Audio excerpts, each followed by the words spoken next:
Hey guys, this is Cody and Joel from Soen, and you're watching rockflesh.com.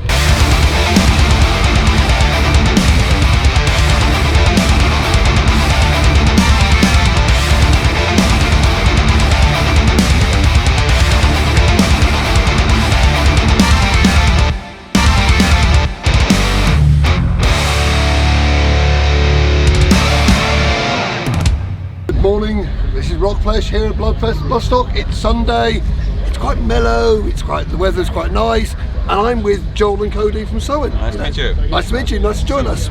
So, let's talk about your music. You do a beautifully, I would say almost transcendental progressive rock. How has the sound evolved over the last sort of 14 years?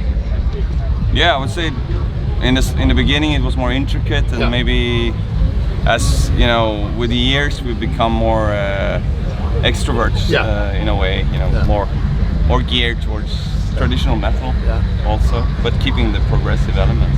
But when you came together, you were a number of people who were in a number of other bands. Was the idea for Soen to be your main project right from the beginning? Yeah, in the start it was, many people were questioning if we were a super project, making one album and then going on to the next. But for us it was quite clear that this was the main thing. But people seem to get it now. That we're in it for the long run. I just said the reception to Imperial and the reception to Memorial has been absolutely brilliant. We're now on album number 6. Yeah, 6, right? 6. 7, I think. 7. Including the live album. Because I've been around for 3 and there's 3. We're on 7 now. 7. Yeah. They've always had one-word titles. Is that something that you specifically want to do, or is it just the way that it's worked out? Yeah, we kind of started with it and then we've grown to like it, and now we can't quit it. It looks great on an album cover. It does. It's sharp, minimalistic, and leaves a little bit to the listener to find out. And that's what's lovely about the stuff that you do. I know you were saying it was intricate and you're becoming a bit extrovert, but it's still it's really quite luscious and progressive and stuff. How are the songs created? Do you get together in a room, or is it done by Dropbox? And Martin kind of creates the foundation of the songs, and then from there it's kind of a collaborative process. We'll send everything our way. We add our everybody kind of adds their touch. Joel works over the vocals and the melodies, make sure that they flow nicely from a vocalist perspective, and we typically just work remotely, and then things come together when we're all together. And I wish I could say it was made in a week, but we're quite meticulous with our albums, and we put a lot of work into it and the details. There's always a lot of attention to details in our albums.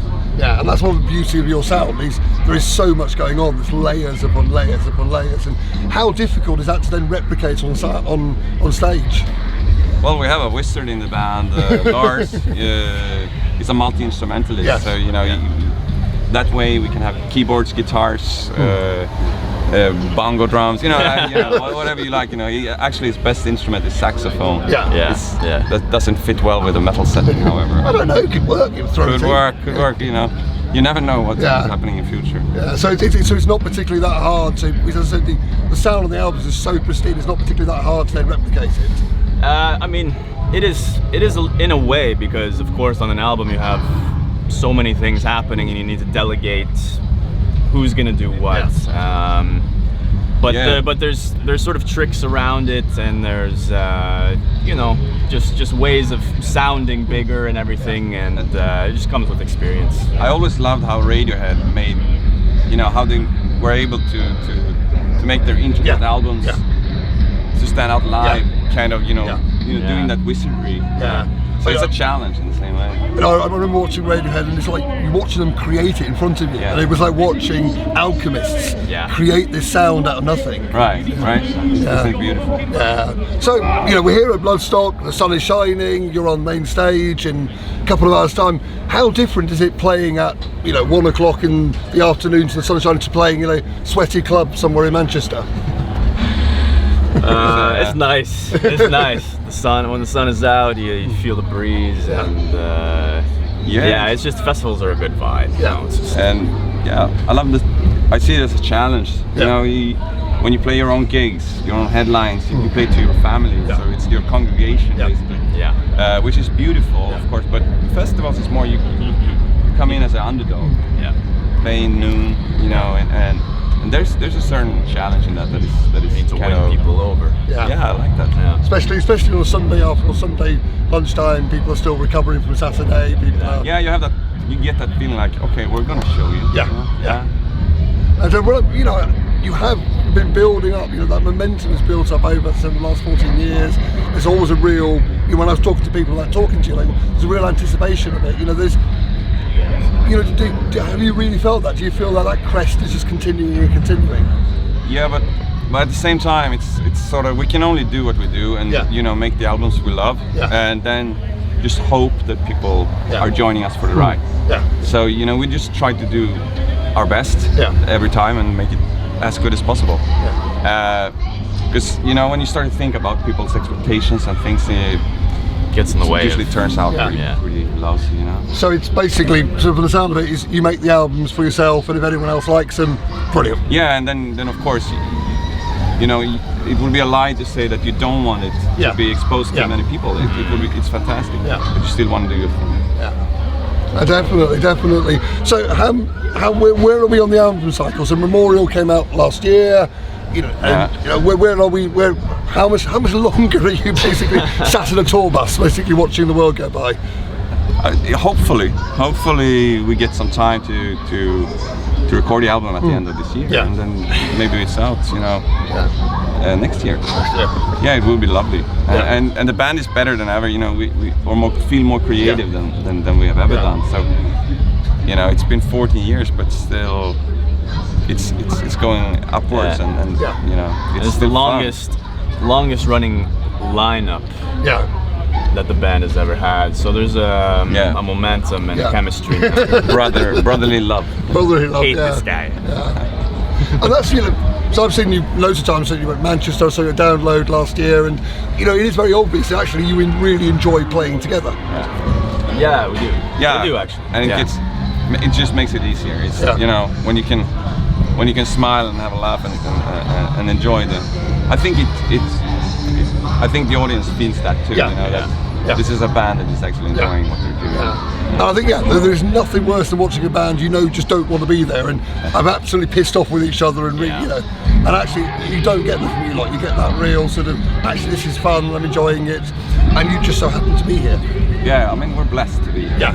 It's a blessing, and you know, you gotta feel.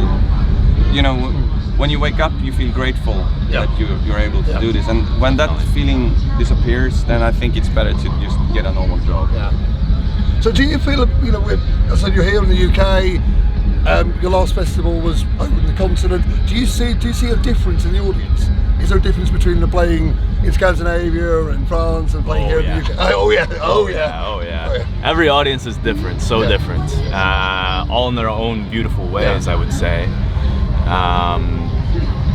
But that's the beauty of it, I think. You, as artists, you really appreciate what every sort of audience brings to the table and how they interpret your music, how they react to it. You know, after you've done it for a while, there's sort of an expectation, and I love that kind of thing. But do you still get surprised by an audience reaction? Do you still sort of? Oh, of course. The British have a sense of humor. Yeah. Which is fun.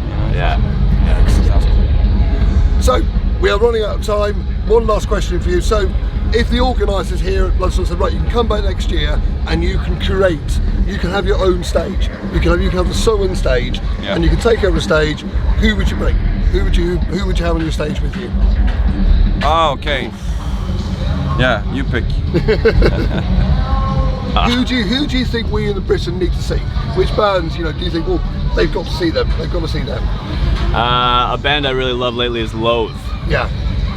I love Loathe. Yeah, and they're from Liverpool. I think. Liverpool, yeah. Yeah. They're doing a really interesting take on that Deftone sound. Exactly. Yeah, and that's the That's shit. your bag, yeah. That's my bag right there. Yeah. You shouldn't bring a British band to Britain. But it's for my own personal. Yeah. What about you? Who would you pick? You know, I probably would bring Wheel, a Finnish band. But it's really, you know, they're up and coming. Yeah. We've been touring with them, and they're great. You know, I wish them the best. Good shout. Excellent. Good shout. Excellent. And that's a lovely place to leave it. Cody, Joel, yeah. it's been a brilliant. Absolutely brilliant. You've been watching Cody and Joel from Soen, live from Buzzstock with Muckfest.com. Subscribe, do all that business. Have a really good show. I will see you later. Thank you. Thank you. Thanks so much. Thank you.